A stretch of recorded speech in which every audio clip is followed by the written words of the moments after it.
Hi guys, for those of you who are here early, hello. I am just making sure that all the technical things are in place.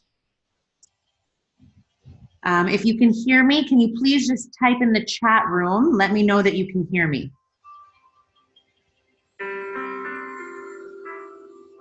You'll see a box that says chat on the bottom of your screen. So just click on that and just write, if you can hear me, just say yes, you can hear me. I can hear you from Geneva. Woo, hi Geneva. That's so exciting. Naomi from Geneva. Amazing. Okay, so we still, thank you for those of you who have like time integrity and show up early. And Yosef, you can hear me. Amazing. Okay, good. Good. I'm just going to ask that on your end. I just don't want there to be any overlap where you guys can hear each other if there's any background noise. So if you can just mute yourselves.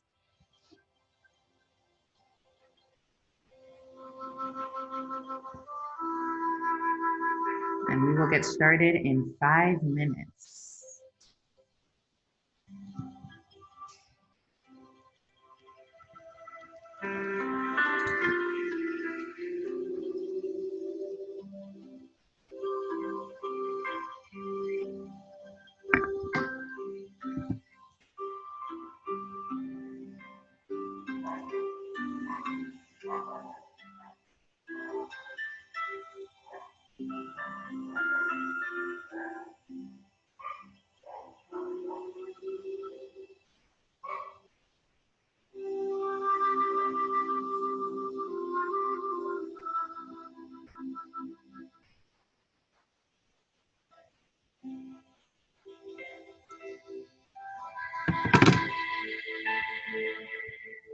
Thank you everyone who is here early. Okay, there are a ton of us who are joining this program this month. Just making sure that I'm not getting any messages from people who are trying to join and can't. Okay, so there's a ton of us. A lot of us can't make it to the live sessions, so they'll be participating in the chat room behind the scenes. But for those of you who are here, it's like a bonus because we get to actually interact, which is super cool. Thank God for technology.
Hi, everyone who's here. I'm just taking care of some technical stuff before we begin. We still have a couple minutes.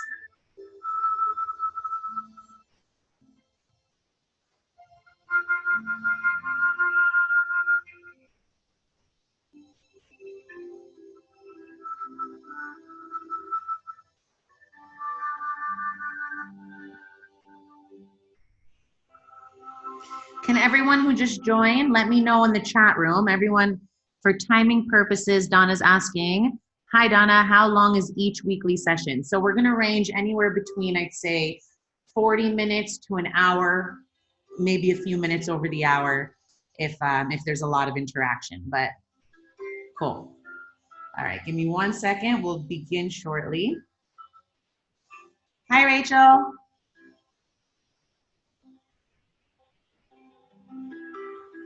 Rebecca. Hi, Rebecca. Where is everyone from? I want to know where everyone, we have Naomi from Geneva. I know we have a bunch of people from New York. We have people in Jerusalem. I know we have someone in Mexico. I know we have someone who Rebecca from New York. Cool. Hi, Rebecca.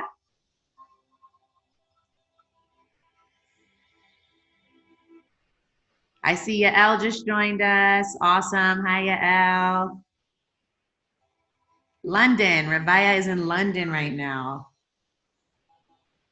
One of my favorite chocolates from England. What are they called? Benedicts. I love them. Love Benedicts. Okay. Finishing up some technical stuff, making sure everybody knows how to join. Citizen of the world, Rachel, that you are.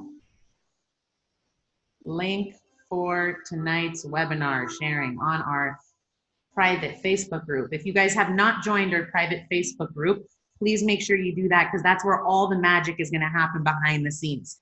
We are going to be asking questions, doing Q&As in between these live events.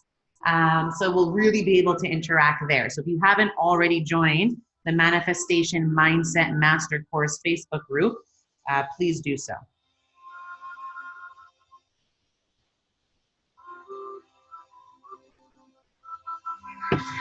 All right, who else has joined us? So we have Geneva here, someone from Geneva. We have New York, we have London, we have Israel, we have, what else do we got? This is so exciting. All right, and it is 8 p.m. here in Jerusalem, so we are gonna start in just a minute, but let's just give another couple minutes for any latecomers.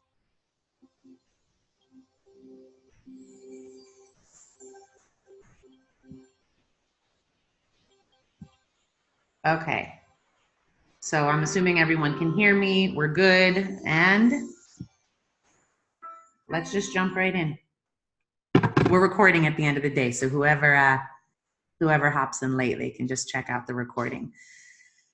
Okay, everybody, welcome to Manifestation Mindset Master Course. I am so incredibly excited to be here. Full disclosure, I am used to speaking in front of live audiences, right? I've done this course many times. I've spoken on this subject many times around the world. This is a new platform for me. So it's definitely a different vibe, because I'm used to like feeling an audience in person, but I can already, like, I'm getting centered, I'm becoming present, and I'm here with you, and I can already feel just the vibe of every single person who keeps joining on. And it's like, even though we're all over the world, I really do feel connected to each and every one of you. So I hope that we're all just like creating this invisible spider web of connection all over the world, the connection, spider web of like healing, of manifestation, of co-creation, of really tapping into the energy of this month, so that we can like move forward in our lives into a world of like pure possibility. Okay, cool. So let's jump right in. I'm Ayelet Polonsky. And I'm going to go ahead and wait to introduce myself a little bit more further on in tonight's course. I just want to share with you a very present idea that's been on my mind for years, and I hold very dearly in my heart. And that idea is that the stories we tell ourselves about ourselves become our reality. Ready? I'm going to say that one more time.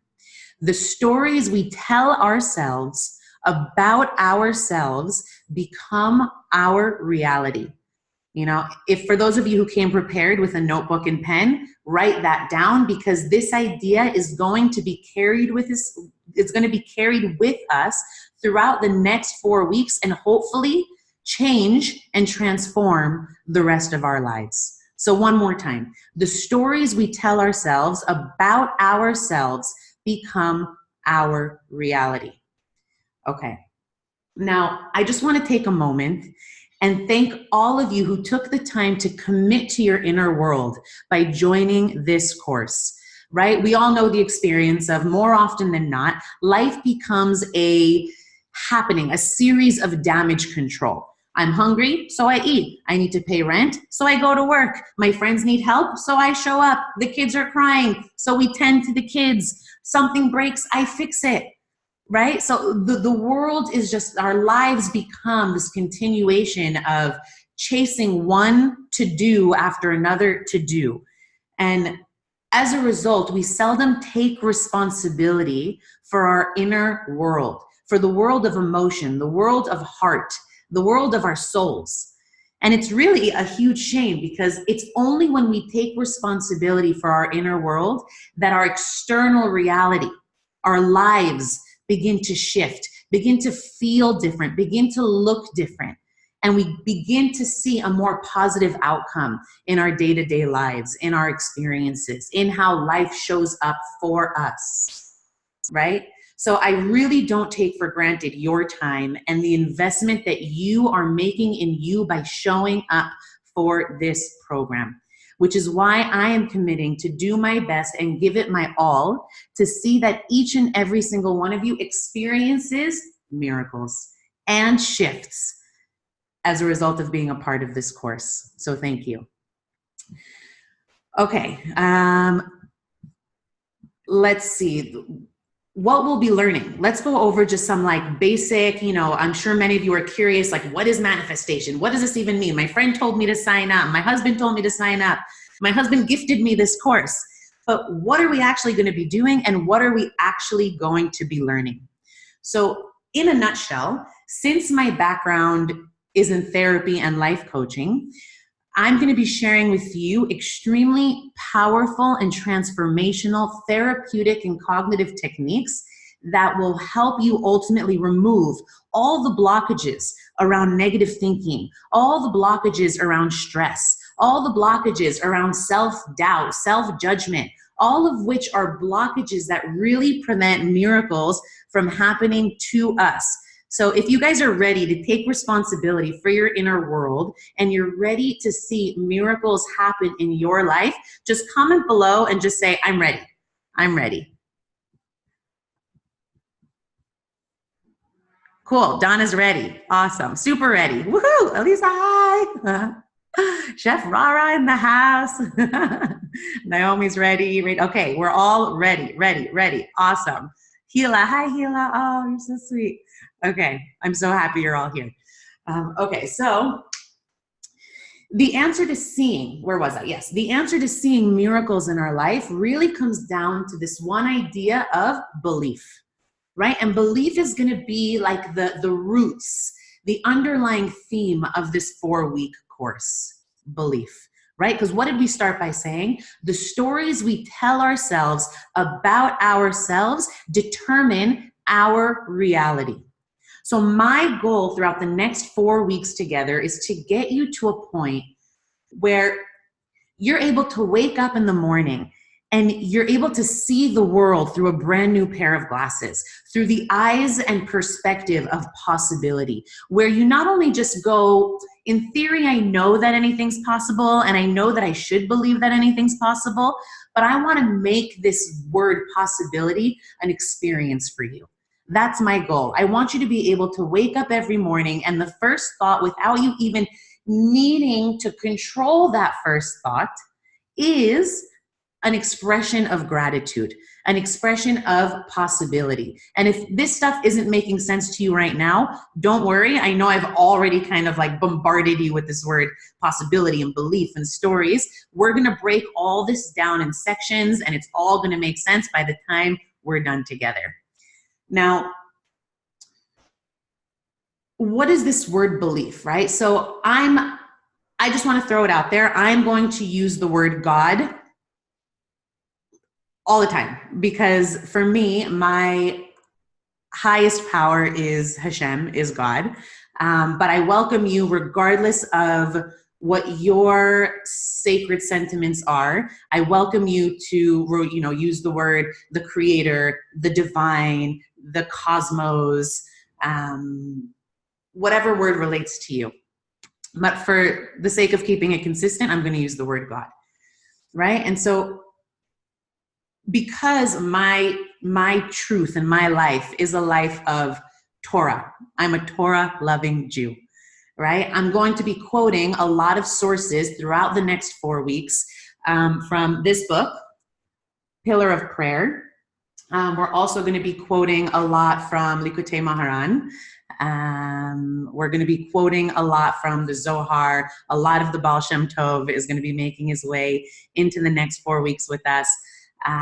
So I'm just setting the stage and let's go on. So the Baal Shem Tov, something that he says that if a person immediately with the words emerging from his or her mouth has faith, right? If this person believes that the prayer that they're uttering from their lips is being heard, then such a prayer is answered immediately. That's a big statement, right? To say if a person really believes in the words that are coming out of their mouths, that their prayer gets answered immediately is a big statement. And I'm sure some of you might be thinking to yourselves, okay, well, if that's true, then why is it that sometimes my prayers don't get answered, right? So there's one of two reasons why our prayers in the past have not gotten answered. Reason number one is that there might be a small voice in your head that doesn't believe that something is actually a possibility for you, right? Most of the time, this very quiet, sabotaging voice is our blind spot, right? We're not even aware that this belief exists, right? And that blind spot is the spot that I am here to bring to your awareness, because we no longer want that blind spot, that little voice, that sabotaging voice to control our lives, to prevent positive outcomes from happening for us, right? So if you imagine kind of like a pie chart, right? And a large piece of that pie chart is like a slice of the pie chart is, I know what I know, right? Like I know that I know how to speak English, right? I know that I know how to drive a car, right? I know what I know about myself. There's also a sliver of that pie that looks something like, I know what I don't know, right? I know I don't know how to speak Chinese. I know that I don't know how to fly a plane, right? I know what I don't know about myself as well. But there's this really, really sneaky, sabotaging third sliver of this pie. And that's called, I don't know what I don't know. And so my goal and my job is to reveal to you that sliver of that pie, which is I don't know what I don't know, so that we begin to knock out and remove those blockages that are preventing miracles from happening to us regularly, right? So the second reason why our prayers may not get answered is if, let's just say you have done the work on yourself to get to a place where you actually do believe in a desired outcome, right? There's not so much doubt that something's a possibility for you. So if that's the case, then it's important to know that God, the Creator, is not saying no. God never says no. He's simply saying, not right now, because I have a better plan, a better option, specifically that suits your life purpose, right? So one of two reasons why our prayers don't get answered immediately. A is that I don't know what I don't know, that sabotaging, unconscious voice of self-doubt that's creating a blockage that's preventing abundance from showering, right? Or option number two is that you are in fact having your prayers answered. It's just not answered in the way that you want. And we're going to go more into detail about this as we go on. So Rabbi David Hashir, in his book, Living Amunah, he says that you don't need to be creative to figure out how what you want is going to work out. God is much more creative than you are. You simply need to tell God what it is that you want and then pray for it with the understanding that He can create any solution that you've never imagined, right? So that, I'll say that one more time just to make sure that you've got that. So you don't need to be creative to figure out how what you want is going to work out. God is so much more creative than you are. You just need to tell God what you want and pray for it. with the understanding that he can create any solution you've never even imagined. Now, that should give you a lot of peace of mind, because when I hear that quote, what I'm thinking to myself is, all I need to know and focus on is my why and my what.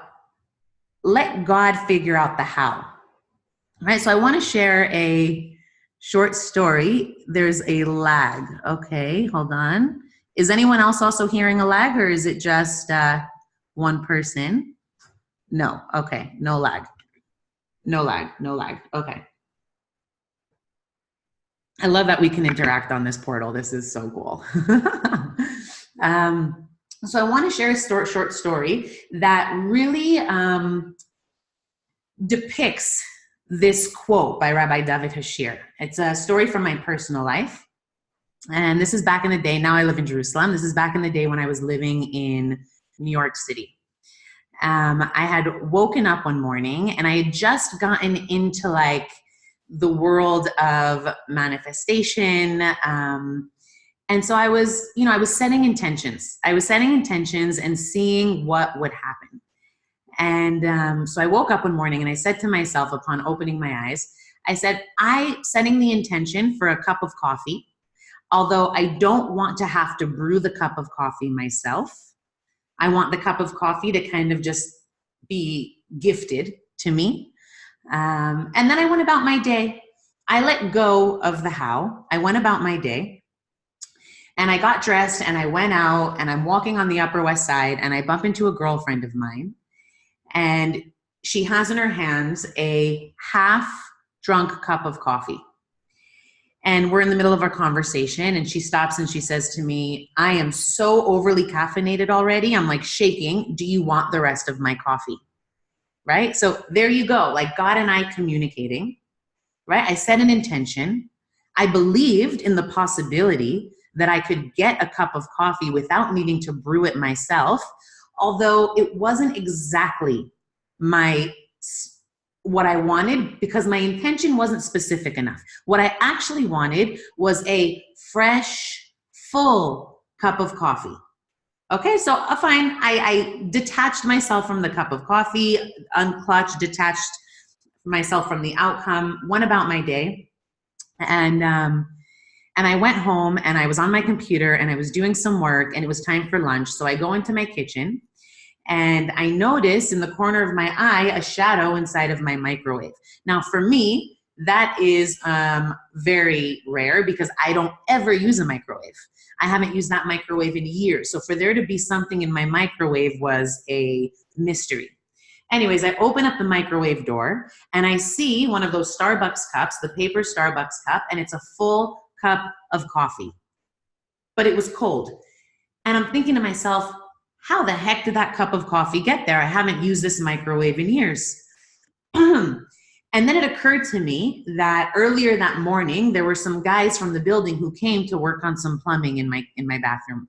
And so I put two and two together and I realized what must have happened is that one of the workers probably put his coffee in the microwave, had an intention to heat it up, and then forgot about it and left, right? So we're getting closer, we're getting warmer, right? I'm one step closer to getting what my intention was fulfilled.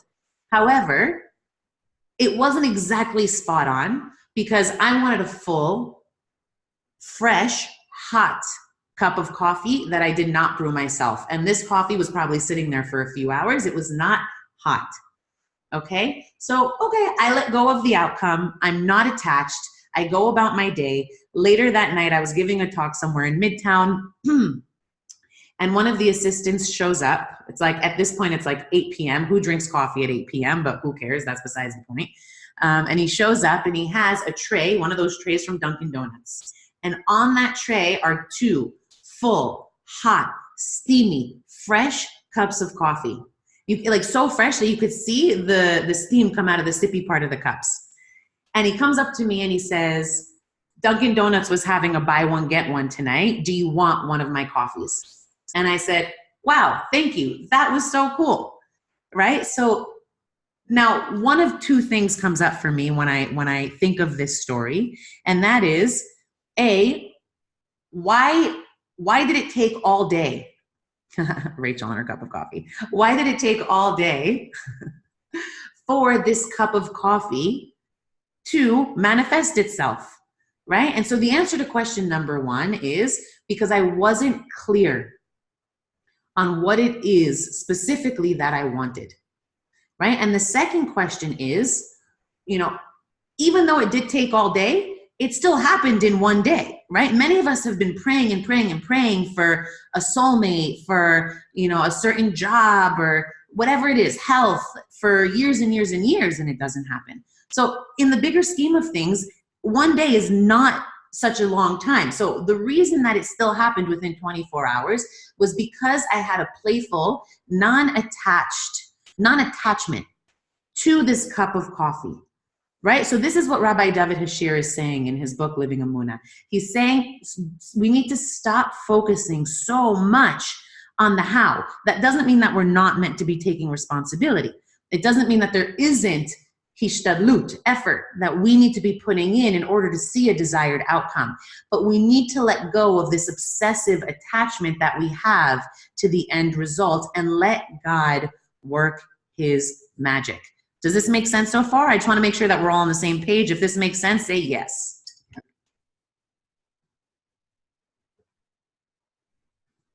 Yes, with 4 S's. Amazing. Yes. Woo. Okay, cool. So this is what manifestation mindset is all about. Manifestation mindset is about setting a super powerful and clear intention and then surrendering to the results. That space of surrender, it's such a sweet space. One of the 5 meditations that you guys are going to get as a result of joining the program is a meditation on how to access that sweet, sweet space of surrender.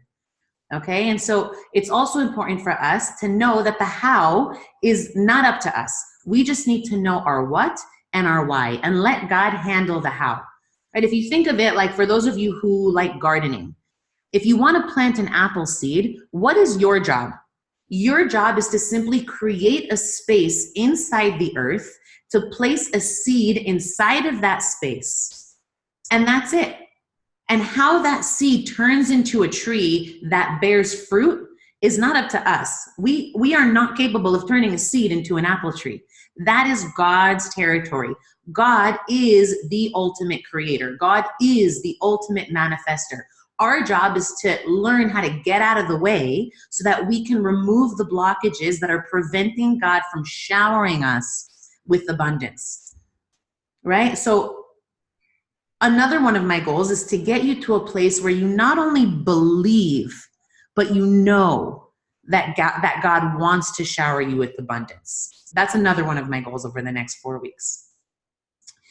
So throughout the course of this program, once we learn how to remove the blockages of our past, right? Once we learn what's getting in our way and preventing what it is that we want in our lives to happen, then we'll be ready, and this will happen already in like week 2 or 3. We'll learn how to move forward into the world of possibility so that we start to see things happen in our lives. We start to co-create with our higher power. So for those of you who are like, what does co-creation mean?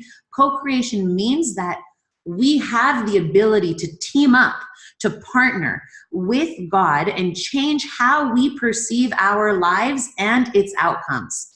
And like I said, we do this by removing the blockages, the doubt, the lack of faith, the lack of belief that is currently living inside of us.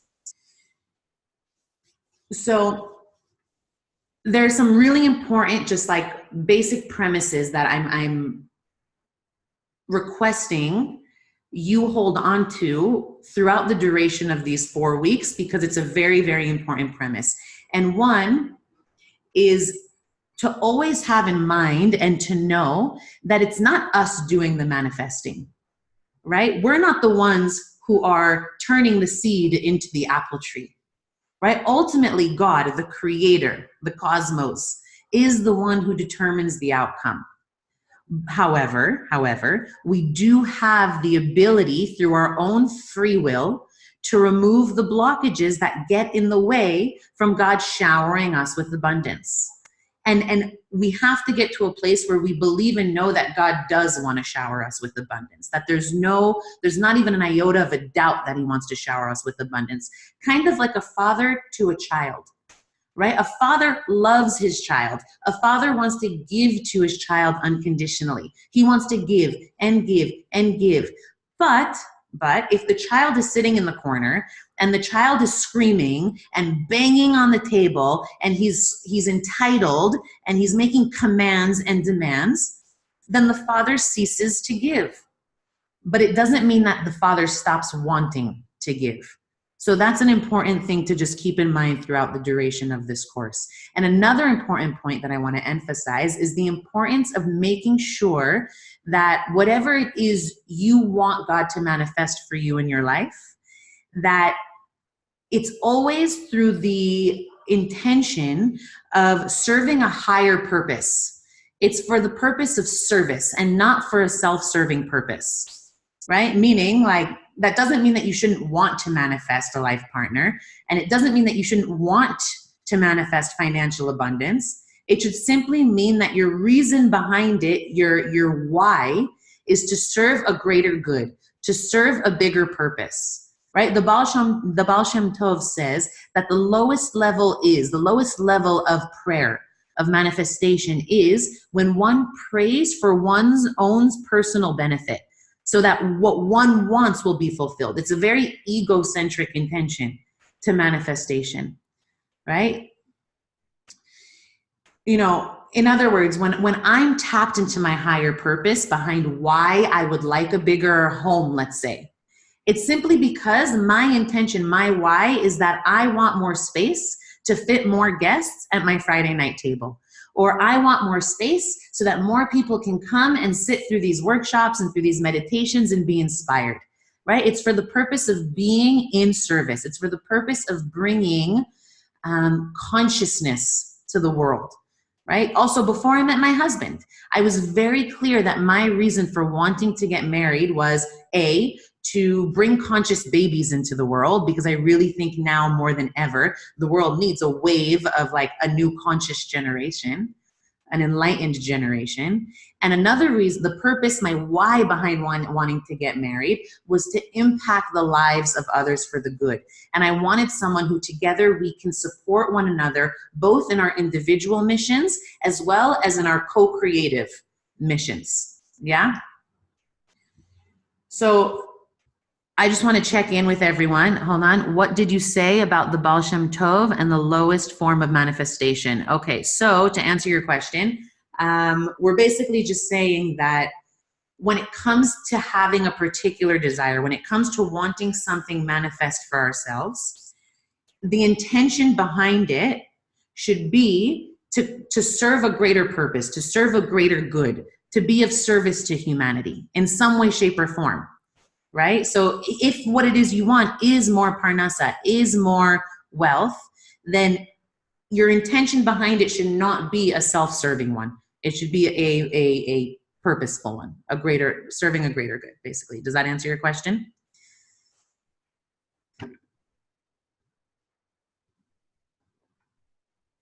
Okay, so that being said, I want us to take a moment to grab our pen and paper, and I want us to start by setting our own intentions for the next 4 weeks. Okay, I want you to write down on your piece of paper what it is that you would like to get out of this program.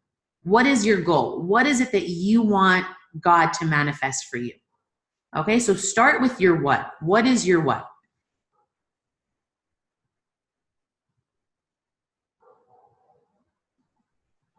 So, okay, Hannah's asking, what if it is for self-serving purposes? So that is a very good question. Now, you know, Rabbi Nachman says that if we focus on something with enough intention and enough energy, that it can come true. You know, that we have the ability to make these things come true. So if it is for a self-serving purpose, it doesn't mean that it's not necessarily going to happen. It definitely has the potential to happen. It doesn't take away from its ability or potential to manifest. but it becomes a short-lived manifestation, meaning, okay, you'll get something, but it won't hit you from a place of that deep level of fulfillment. Okay, so I hope everybody's writing down what it is that they in their own lives would like to see come to fruition. And if you're brave and courageous, then I also welcome you to share with us, because the moment you utter something, the moment you put it out there, you increase the chances of it becoming manifest. Refuah, amen.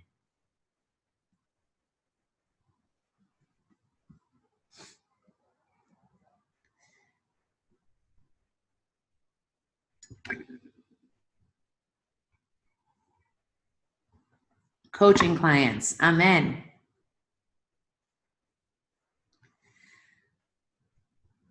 Donna saying, establish a thriving internal, external coaching business. Amen.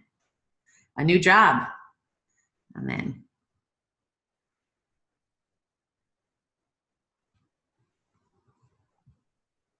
Financial abundance. Amen. Okay, cool. Now, the next step is I want you to write down, Naomi's saying, to take off the klipot to get better in my health. Amen.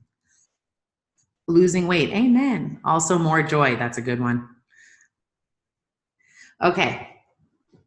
So now I want you, step number 2, to just write down, take a minute to write down why it is you want what you want.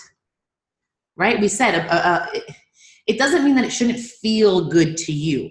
When we're saying, when the Baal Shem Tov is saying that the purpose behind asking for something is to serve a greater good, doesn't mean it shouldn't feel good. It should feel good. But incorporate into your why you want what it is you want as a way of serving, of being of service, of serving the greater good. Okay, so take another minute to write down your why.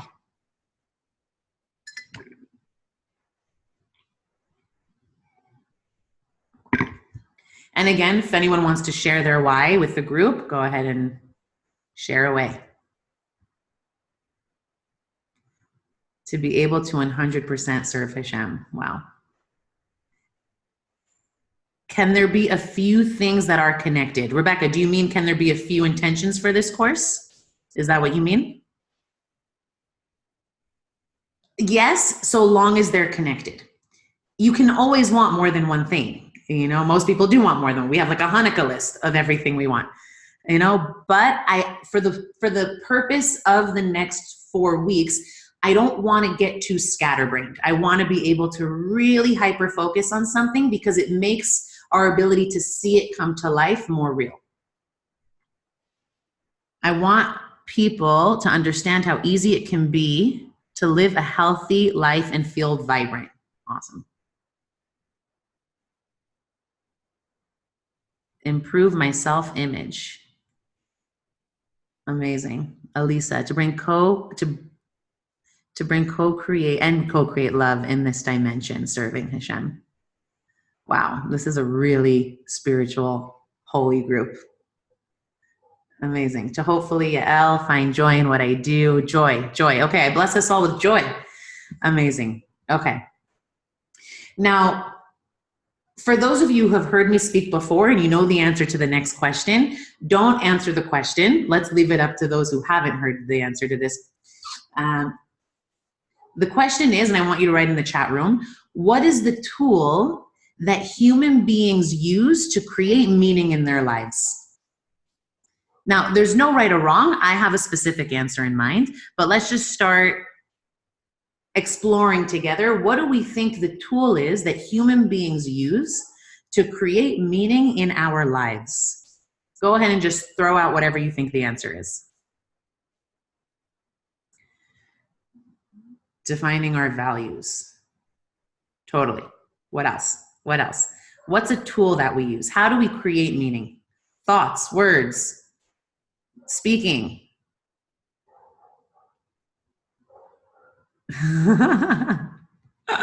Only you're seeing this. Okay, amazing. Okay, so the answer was already given. You guys are spot on.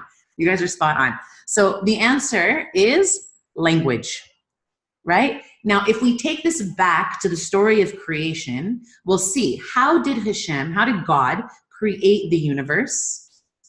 He created the universe through what's called the 10 utterances, through spoken word, so to speak. Obviously, what does that mean, God spoke? That's another conversation for another day. But we know that God created the universe through 10 utterances.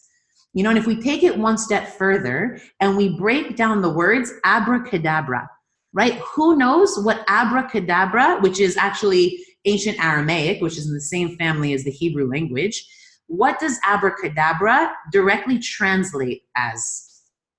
Right in the group chat. Does anyone know what abracadabra translates as?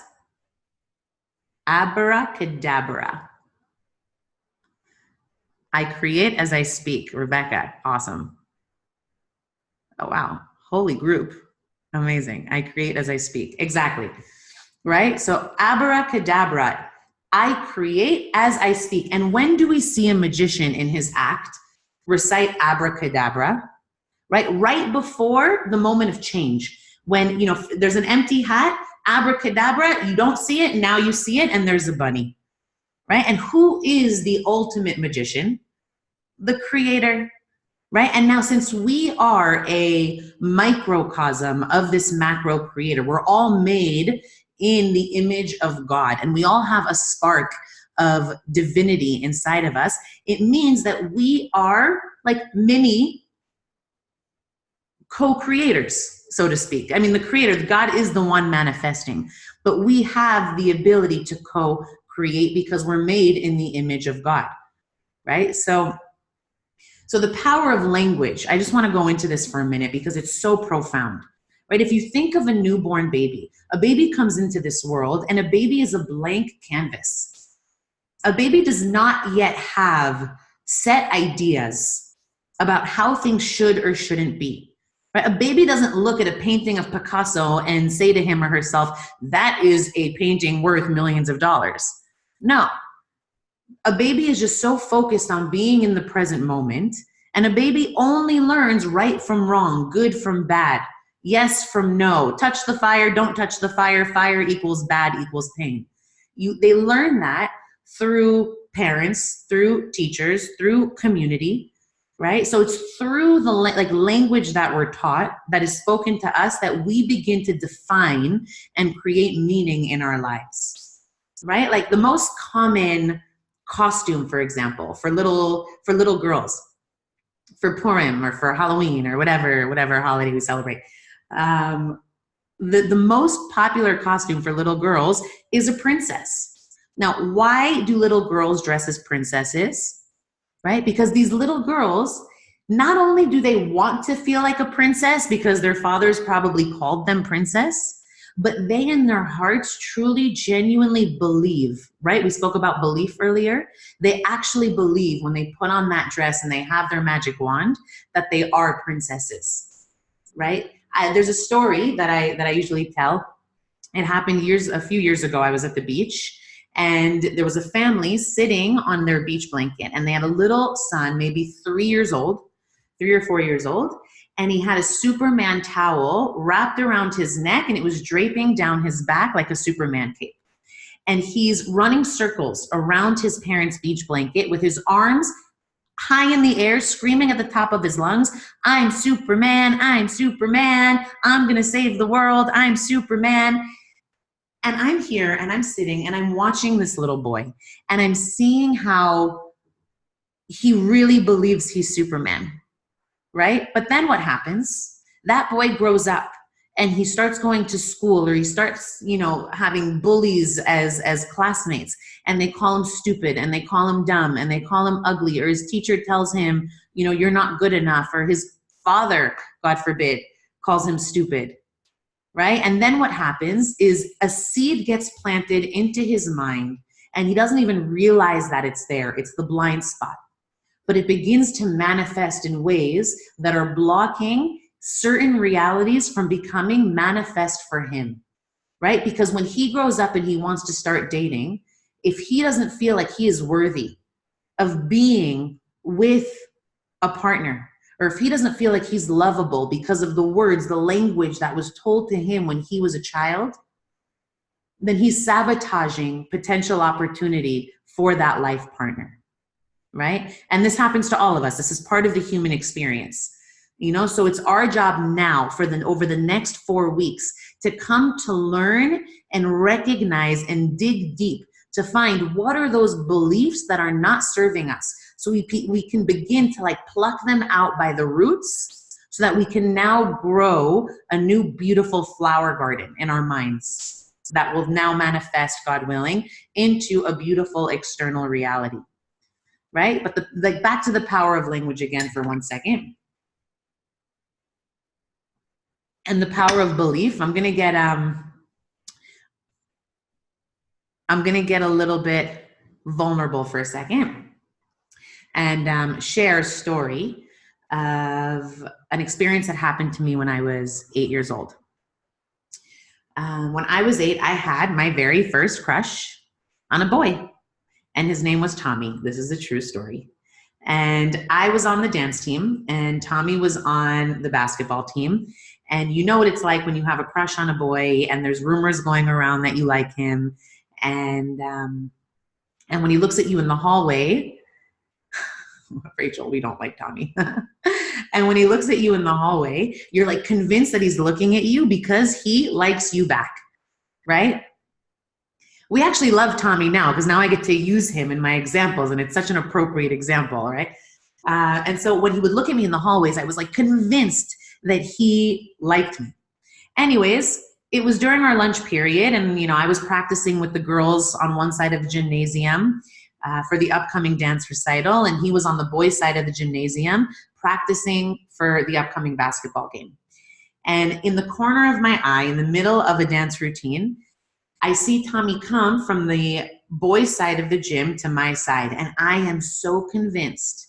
I'm convinced that Tommy's going to tap me on the shoulder and look me in the eyes and say, I like you, right?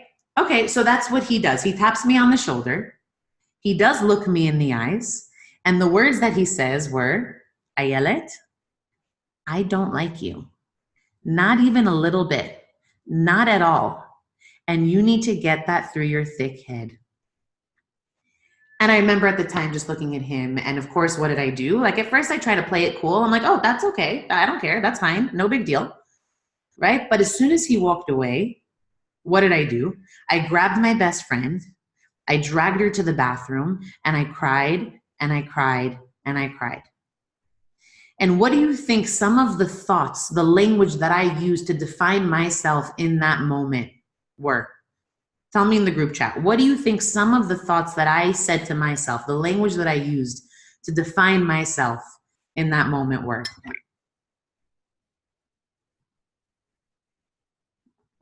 I'm not good enough. Absolutely. I'm terrible. Totally. I will never be loved. Big one. I'm not nice enough. There's something wrong with me. Totally. Not pretty enough for sure. That was going on. A lot of that. A lot of that. Everything that you're all writing plus more, right? I'm a bad dancer. No, my inner image, the thoughts that I thought about myself was just one part of it. The thoughts that I thought about myself were, I'm not good enough. I'm not pretty. No boy's ever going to like me. I'm not lovable. And I started incorporating this thing called comparison, where the moment Tommy liked another girl, I began comparing myself to her, right? What does she have that I don't? Why does he like her and not me? She's prettier than me. I'm, all of it. And then aside from just my inner image, what I thought about me at the time, what also got planted in my head as a thought seed was a more general cognition meaning belief, perception about the entire population of the male race, which was all boys stink, right? 8-year-old me is now implanted into her subconscious that no boy can be trusted, right? Which is a very dangerous cognition to live with, because you can imagine how that cognition, that belief, that perception sabotaged one relationship after another, after another, after another, until I grew up and became old enough to realize that it's a fallen belief, that it's not a true belief, that just because Tommy didn't like me didn't mean that no boy in the world would ever like me, right? So it's just, I'm sharing this story to emphasize the power of belief and how if we're not careful and if we don't pluck the negative seeds, the rotten seeds from their root, then they can sabotage success for us. They can sabotage our potential to have something manifest. I'm just keeping track of the time because there's still a lot to do. So I'm going to try to do as much as I can and honor our time integrity here. So we also have to understand that thoughts and speech go hand in hand, right? Thoughts are made up of a culmination of intentions, right? We see in our prayer book, in our Hebrew book of prayers, the Siddur, that we see in Lecha Dodi a saying that says, Sof ma'aseh machshavat tchila. Sof ma'aseh machshavat tchila, which means that the end, it translates into the end result exists in the initial thought, right? So I had all of you write down your intention for the next 4 weeks, right? Because the end result lives within the initial thought. Our thoughts hold so much power. Our daily thoughts are a culmination, like I said, of intentions.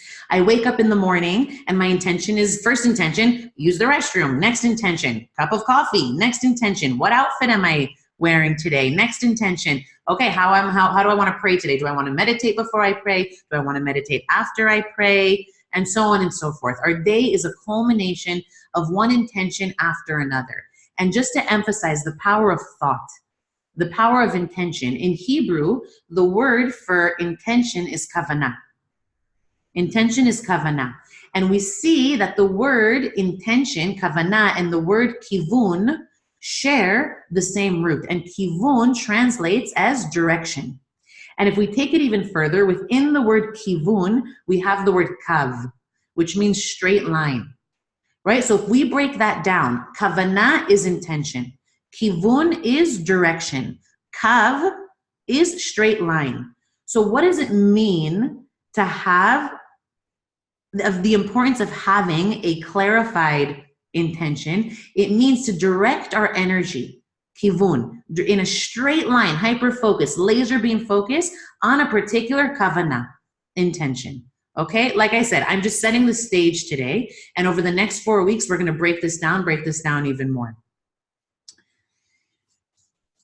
Okay, so I can't not tell this story. I can't let tonight go by without telling the story, my personal story of how an intention that I set 10 years ago manifested into the woman that I am today and into sharing my life's purpose with you. Okay, so I'm going to try to make the story quick. So 10 years ago today, I'm a much younger version of myself. And I woke up one morning to 70-something missed calls, text messages. And so right away I went onto Facebook. And as I'm scrolling through my news feed, I see everyone posting, rest in peace, Dawn. I love you, Dawn. You will forever be missed, Dawn. Your memory is not in vain, Dawn. We love you, Dawn. Anyways, at the moment, I'm going through these, scrolling through my newsfeed and thinking to myself, who's Dawn, right? Because at that young, vulnerable age, it didn't occur to me that Dawn could have possibly been someone that I knew. And so I kept scrolling, and all of a sudden, a picture of my friend Dawn shows up. Rest in peace, Dawn. And my heart dropped to my stomach. And I call up a mutual friend of ours, and I asked her what happened. And she said that the night before, Dawn was supposed to meet up with a guy she was dating, and he stood her up. So she called up her best friend, Diana, and her best friend Diana said, don't worry about it, come out with me. I know a group of guys, they all have motorcycles, we can hang out with them. And Dawn's initial reaction was to say, Diana, I have a bad feeling about this. I do not want to get on the back of some random stranger's bike. And Diana said, don't be a baby. Let's do it. Anyways, long story short, they go and they both get on the bike. They get on the back of some random guy's bikes. And this is in New Jersey, and they're going into Manhattan to grab a quick bite to eat and then come back. Anyways, Dawn is up ahead. Diana and the guy whose bike she was on, they had to stop to grab money to pay for the toll. So Dawn is all the way up ahead. Diana's trying to catch up. As Diana's crossing the bridge, she doesn't see Dawn yet, but she just sees in the middle of the George Washington Bridge the pink jacket that Dawn wore that night. And she begins to panic. She says, I see Dawn's jacket, but I don't see Dawn. And so she begins to ride. So she rides up ahead and she sees Dawn, her body lay in the middle of the George Washington Bridge. And Dawn is still alive at the time. And Diana runs, like jumps off her bike and rushes over to Dawn, holds Dawn in her arms. And the last words that Dawn said to Diana before she died in Diana's arms that night were, I love you and it's not your fault. And I remember hearing what had happened at such a young, vulnerable age, an age where you think that you're invincible, an age where you think that, you know, you're going to live for 1,000 more years. And so we take every day for granted. And I remember hearing that story and thinking to myself, Ayelet, you've been alive for 21 years, but you have not yet even begun to live. And it was in that moment that I was determined to start living my life, living every single day with meaning and with purpose.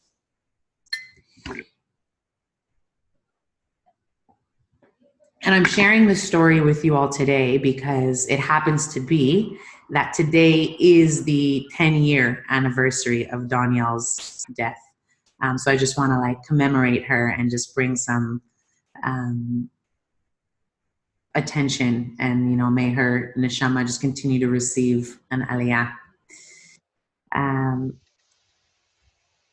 So anyways, that experience was my spiritual awakening. And that experience led me to Barnes & Noble's, to the self-help section. And as I'm walking through the self-help section, a book called Buddha falls off the shelf, literally into my lap. And so I read this book called Buddha, and I'm learning ideas about compassion and selflessness, right? I'm a Baal Tshuva. So for me, these concepts at the time were not necessarily taught in school. And I'm mind blown. And as I'm reading this book, I'm like, I need more of this. I was thirsty for spirituality. I was thirsty for a different type of meaning in my life that surpassed and went beyond, the next party that I was going to go to or the next outfit that I was going to buy. And so I went back to Barnes & Noble's and I bought every single book from the same author. And I basically sold out the entire self-help section. And one thing led to another, and it finally led me, after a couple of years of just reading and gathering information, I said to myself, I'm done just knowing the information intellectually. I need the experience. So I got on a plane and I went to India. And the next 6 years of my life were spent in and out of ashram in India, learning about meditation and yoga, until a number of years ago, I was invited by my teacher in India on a 4-month bus tour. And he had asked me, he asked 20 people out of hundreds of thousands of people. He asked 20 people if they wanted to come with him on this bus tour. So I said yes. And to make a long story short, for lack of time, I was sitting, we had a week before the bus was going to depart. So I'm sitting by the pool, my friend's pool, and I'm in meditation. And I'm preparing mentally and emotionally for this bus tour, which was not going to be anything luxurious. I'm not saying touring during the day and Marriott at night. I'm saying like rugged bus tour. And so I'm in meditation, and there's this voice that keeps wanting to like come into my head while I'm in meditation and distract me from what I was focusing on. And so after enough times trying to push away this thought, I finally said, thought, okay, I'll entertain you. And the thought was so clear. It said, you need to leave this country now and go to Israel. And so within 30 minutes, I had my flight booked. The next day I was on a plane and I arrived in Israel, and it's been 3 years and I haven't left since. And so why am I sharing this story with you? Because I want to emphasize, amen. Woohoo! Why am I sharing this story with you? Because I want to emphasize that the kavanah, the intention that I had set 10 years ago, which was to live my life to the fullest. Sof ma'aseh machshavat tchila. The end result exists in the initial thought. I knew that I wanted to continue to have a spiritual awakening, and I knew that I wanted to reach the deepest depths of truth, of emet, that I could possibly experience.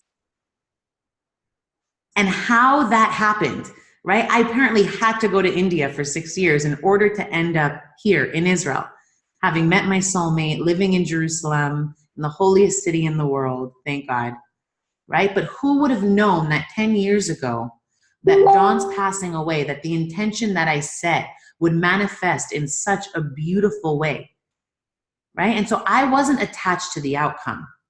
I wasn't attached to the how. All I knew was that I wanted a spiritual experience. I wanted a connection with God, with a higher power. I wanted to know why I was here. What's my purpose on this planet? So I'm sharing this story to share with you the importance of setting very clear, focused kavanot, intentions. Anyways, so intentions are thoughts. The Baal Shem Tov says where your thoughts are, that's where you are, all of you, right? So your entire being, wherever your thoughts are, that's where you are. So if your body right now is sitting in front of this computer and watching this webinar, but your thoughts are lounging beachside in Bora Bora, according to our wise sages, you are more in Bora Bora than you are actually sitting in front of your computer watching this webinar right now. Right? So my goal is throughout the next month to also learn how to micromanage the thoughts that we think so that we can have like hyper focus and become like mind masters, so to speak. Because the mind, if we compare it to a garden, let's say, and you're the farmer, or you're the gardener, and we compare it to a garden, and your mind is like a plot of land, your mind does not care. It's indifferent to the types of thoughts that you plant, the types of seeds that you plant. So if you plant in your garden old, rotten, negative seeds of doubt, of fear, of self-hatred, of self-sabotage, then the trees that are going to grow are trees of doubt, of self-hatred, of self-sabotage. Now, on the flip side, if you plant beautiful thoughts of possibility, of potential, of trust, of faith, then what's going to grow are these beautiful, lush, fruitful trees, a reality of emunah, of trust, of faith, of confidence, of possibility. And so once we learn how to grow this tree of possibility, you know, Rabbi Nachman says, if you focus on something with all of your intention, it can actually become your reality. So that is my goal for this next 4 weeks. And so I just want to end real quick. I know we're almost out of time. So we're going to take the last couple minutes to do an exercise, called tapping. Now, tapping was invented by a guy named Nick Ortner, and he wrote the book, The Tapping Solution. Tapping, many of you might know it, also known as EFT, or Emotional Freedom Technique. And the process of tapping is a process of tapping on the meridians of our body in order to release trauma. So it essentially allows us to unlock like clogged, blocked energy in the body. It allows us to unlock fears and limiting beliefs that have been holding us back for decades. Tapping also releases cortisol levels, which is the stress hormone that leads to illness. Tapping allows us to reprogram our brain and recreate new memories. So I'm going to lead you through a tapping experience, and then after we're done, what I'm going to do is I'm going to send you a guided meditation or a guided tapping experience so that you can do it every day between now and our next webinar session. And so we're just going to begin by tapping on, we're going to do it on stress. Let's do it on stress because stress is like a universal thing that we all experience. Some of us experience it in low doses. Some of us experience stress in like really big doses. So by focusing on stress, I feel like that's something we can all kind of relate to. So I want us to all begin by just taking in a deep breath. Take in a deep cleansing breath.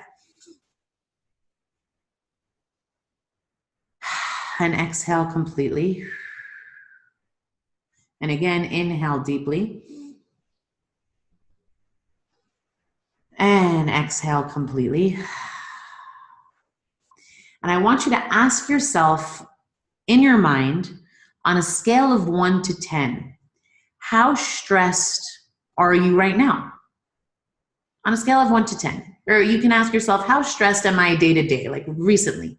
What are my stress levels like on a scale of 1 to 10 in my life recently? So the pressing issue here looks like, you know, what we're going to be going into is I am so stressed and I am overwhelmed, right? So how does being stressed and overwhelmed make you feel on a scale of 1 to 10? And if anybody's brave enough to maybe write in the group chat on a scale of 1 to 10, what their stress levels can be like when, you know, when we're not feeling so dandy.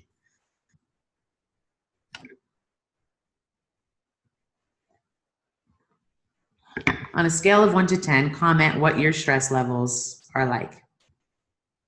7, 6, 5, 7, 6, 5, 6. Okay. Amazing. Amazing. So we can all relate to this experience called stress. Great. Okay, so what we're going to do is we're going to tap together on various meridian points, and all I'm going to ask you to do is follow what I do and repeat the sentences. I'm going to say a sentence and then you're going to say a sentence, and I want you to say it out loud. Don't worry about it feeling weird or awkward. And if some of the things that I say, or you're like, oh, well, that's not really my exact experience, just like go with it because there is a method to my madness. So just follow my lead. And begin by taking in a deep cleansing breath. Again, inhale and exhale. And we're going to start by tapping on the karate chop spot. So this is the karate chop spot, right? It's kind of like the outside of our thumb. And just begin by tapping the karate chop spot. And I'm going to move where I'm tapping on my body. And so you're just going to follow what I do and just follow what I say. And like I said, say it out loud. So karate chop spot, and we're going to say out loud, even though I am completely overwhelmed, I deeply and completely accept myself. Now you say it.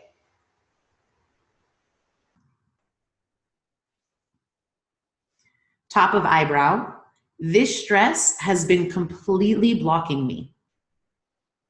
Now you say it. Side of the eye, this stress has been holding me back in every area of my life.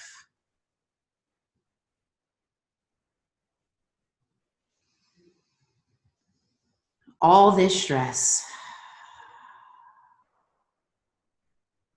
above the lip, all this stress has been holding me back.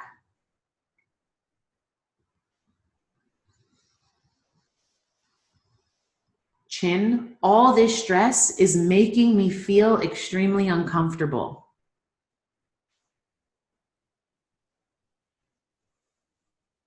Collarbone. All this stress is making me feel like I can't move forward with my life. Now tap onto your arm. All this stress is making me feel sick.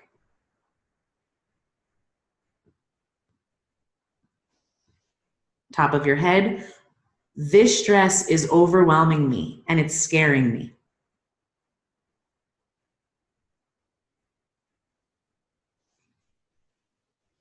Eyebrow point. I'm afraid of this stress.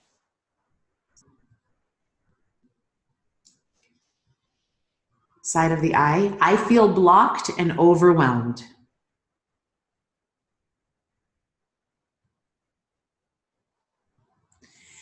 I feel like I am negatively affecting my life.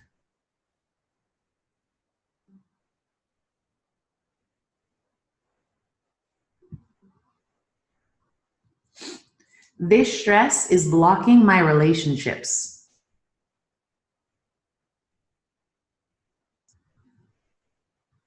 This stress is harming my energy. This stress is making me tired.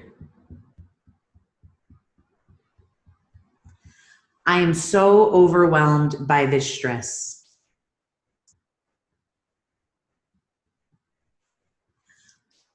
I am fed up with this stress.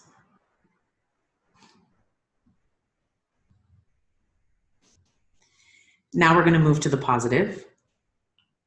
I know this stress is a sign for me to wake up and heal my body.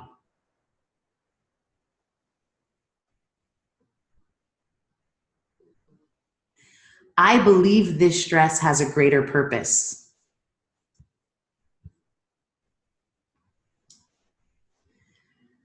I know I can learn from this physical experience.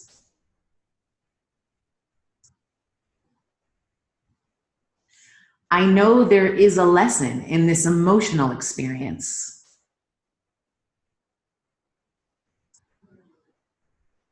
I can feel my stress releasing now.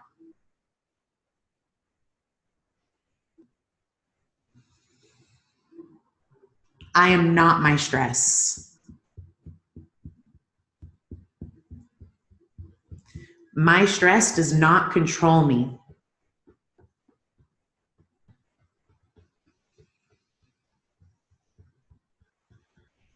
I choose to release all of my stress now.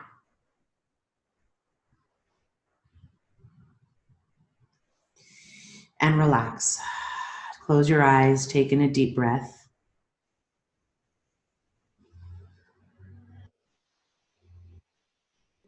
And just notice what you're feeling and ask yourself on a scale of 1 to 10, where are you with this stress now? You have likely released a lot of stress. And if you haven't and you're still experiencing stress, then use these tools if they're serving you. I'm going to be sending you these in a guided visual form. And I just want to leave you with one last thought before we end. And that's to remember that co-creating, manifestation happens when we feel good, when we are besimcha, when we are happy. We have to be in a playful, non-attached space in order for something to manifest. We have to be playful, like my cup of coffee story. We can't be attached. So by doing these exercises and by, being a part of this course as intensely as you can, with as much focus and integrity as you can, you'll see the fruits of your efforts manifest, God willing. And so I just remind us and bless us all to stay in a place of playfulness, of non-attachment. And once we're done with this session, I welcome everyone who is here tonight to go to the Facebook group. You should all be members of the Facebook group by now. If not, it is Manifestation Mindset Master Course on Facebook. And I want you all to share one takeaway that you got from tonight's session. And I'm so looking forward to seeing you all next week and being in touch over the course of the week. Any questions that you have, any comments, please refer to the Facebook group. That's what it's there for. And I look forward to answering all your questions as the days go on. And yeah, we'll stay in touch. Thank you so much for attending. There are about 40 of us around the world who are participating in this event, by the way. We just happen to have not everyone present tonight because not everybody could make it live, but it's good to know that you're a part of a group of, you know, so many amazing, amazing people who are really committed to growth. It's really beautiful. Thank you all back. Ciao, ciao, ciao. Bye, Leto. Thank you. Shabbat shalom.